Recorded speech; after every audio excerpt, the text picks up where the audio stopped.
Hi everyone. DUSOL के NEP के 6 semester के रिजल्ट्स आए हैं BA प्रोग्राम को छोड़कर बाकी सारे कोर्सेज के। तो अगर आप BA प्रोग्राम के स्टूडेंट हो तो अभी आपको और इंतज़ार करना पड़ेगा। इसके अलावा काफ़ी लोग ये क्वेरी कर रहे हैं कि सर हमारा रिज़ल्ट नो रिकॉर्ड फाउंड आ रहा है। तो देखिए NEP के केवल रिज़ल्ट आए हैं जिनका एडमिशन 2022 या उसके बाद का है, और उसमें भी अभी BA प्रोग्राम का रिज़ल्ट नहीं आया। अगर आप CBCS बैच के हो यानी कि आपका एडमिशन 2021 या उससे पहले का है तो बीकॉम प्रोग्राम और BA प्रोग्राम का रिजल्ट अभी नहीं आया है, इसीलिए आपका नो रिकॉर्ड फाउंड आ रहा होगा। अगर आप स्टिल NEP के स्टूडेंट हो और BA प्रोग्राम को छोड़कर दूसरा कोई प्रोग्राम है उसके बावजूद भी आपका रिजल्ट नहीं खुल रहा तो कुछ देर इंतज़ार कर लें, एक दिन इंतज़ार कर लें। नहीं खुलता तो नॉर्थ कैंपस में विजिट करें। इसके अलावा इस बार जो बच्चों का रिजल्ट आ गया है, आपके रिजल्ट में ग्रैंड CGPA मेंशन नहीं है। वो 3 ईयर या 4 ईयर का जो चक्कर चल रहा है ना, उसी वजह से ये चीज़ हुई है। बट कोई बात नहीं, आपकी मार्कशीट में कोई फॉल्ट नहीं है। ये किसी की भी मार्कशीट में ग्रैंड CGPA नहीं आया है। तो अभी कुछ नहीं करिए आप लोग। अभी परसेंटेज निकालने की चीज़ें मैं आपको बता दूंगा किस तरीके से निकालेंगे परसेंटेज। इसके अलावा अगर आपकी मार्कशीट में ER आया हुआ है या एब्सेंट आया हुआ है या फेल आया हुआ है, देखिए एब्सेंट या फेल तो नेट ग्रेड के सेक्शन में लिखा रहेगा और फिर नीचे ER लिखा रहेगा। अब ER अगर फेल होने की वजह से आया है यानी कि नेट ग्रेड में फेल है और इसीलिए नीचे ER लिखा हुआ है, तो इसका मतलब आपको उस सब्जेक्ट में फेल करा गया है। अगर आप रिवोल्यूशन करवाना चाहते हो तो करवा सकते हो, अदरवाइज वो एग्ज़ाम अगले साल दोबारा से देना पड़ेगा। बात आती है AB यानी कि एब्सेंट की। अगर आप उस पेपर में एब्सेंट थे एक्चुअल में तो AB है, तो जाहिर सी बात है वो एग्ज़ाम दोबारा अगले साल देना पड़ेगा।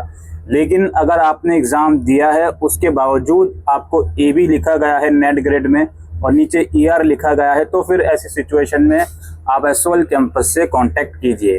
अगर आपको नेट ग्रेड को छोड़कर किसी और कंपोनेंट ट्यूटोरियल या प्रैक्टिकल या लेक्चर में AB दिया गया है अपीयर होने के बावजूद, लेकिन नेट ग्रेड में पास हो, तो नेट ग्रेड में पास हो तो कोई दिक्कत नहीं है। लेकिन स्टिल आप ये सोचते हो कि यार दूसरे कंपोनेंट में भी AB क्यों दिया गया है अपीयर होने के बावजूद भी, तो फिर ऐसी सिचुएशन में SOL कैंपस से कांटेक्ट कीजिए। इसके अलावा परसेंटेज की बात करते हैं।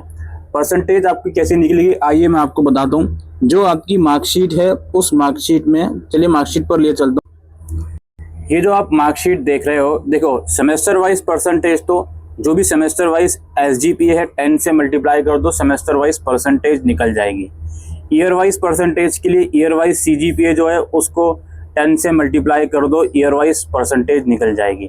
अब पूरे ग्रेजुएशन की परसेंटेज कैसे निकालनी है, यहाँ पे आइडियली ग्रैंड CGPA दिया हुआ करता था लेकिन इस बार नहीं दिया फिलहाल, तो फिर कैसे निकालें हम पूरे ग्रेजुएशन की परसेंटेज। तो उसके लिए कुछ घबराने की ज़रूरत नहीं है, सिंपल सा फॉर्मूला है भाई। ये जो तीनों ईयर की CGPA आपको दी गई हैं, इन तीनों ईयर की CGPA की मदद से परसेंटेज निकाल लीजिए। मान लीजिए X फर्स्ट ईयर की आई, Y सेकेंड ईयर की आई और Z थर्ड ईयर की आई, तो तीनों को ऐड कर लीजिए। ठीक है, ऐड कर लीजिए और जस्ट डिवाइड कर दीजिए 3 से, आपकी ग्रेजुएशन की एग्रीगेट परसेंटेज निकल जाएगी। सिंपल सा मैथमेटिकल फॉर्मूला है, ऐसा कोई दिक्कत वाली बात नहीं है। ये हो गई परसेंटेज की क्वेरी। इसके अलावा काफ़ी लोगों का मदर नेम और इनरोलमेंट नंबर में NA लिखा हुआ है, तो क्या करें भाई। तो आप इसमें कुछ नहीं कर सकते। NA में ज़्यादा से ज़्यादा एक बार एग्जामिनेशन ब्रांच जाके बात कीजिए कि NA क्यों लिखा हुआ है, इनरोलमेंट नंबर क्यों नहीं लिखा हुआ मार्कशीट में, मदर का नेम क्यों नहीं लिखा हुआ। आप प्लीज़ जाकर बात कीजिए और ये मैं कहूँगा कि थोड़ा सीरियस होकर बात कीजिए, क्योंकि ये प्रॉब्लम काफ़ी लोगों के मार्कशीट में, मतलब हर बच्चे के मार्कशीट में मदर नेम और इनरोलमेंट नंबर की दिक्कत होगी। ठीक है, बाकी दोस्तों आपको ग्रेजुएशन के बाद कौन कौन से डॉक्यूमेंट मिलेंगे इसके ऊपर मैं वीडियो लेकर आऊँगा।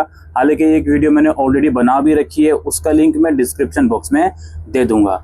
ठीक है, यही मेजर इशू और क्वेरीज आ रही थी। इसके अलावा कुछ और क्वेरीज हैं तो आप लोग कमेंट सेक्शन में लिखकर पूछ सकते हैं। आज के लिए इस वीडियो में इतना ही। Thank you.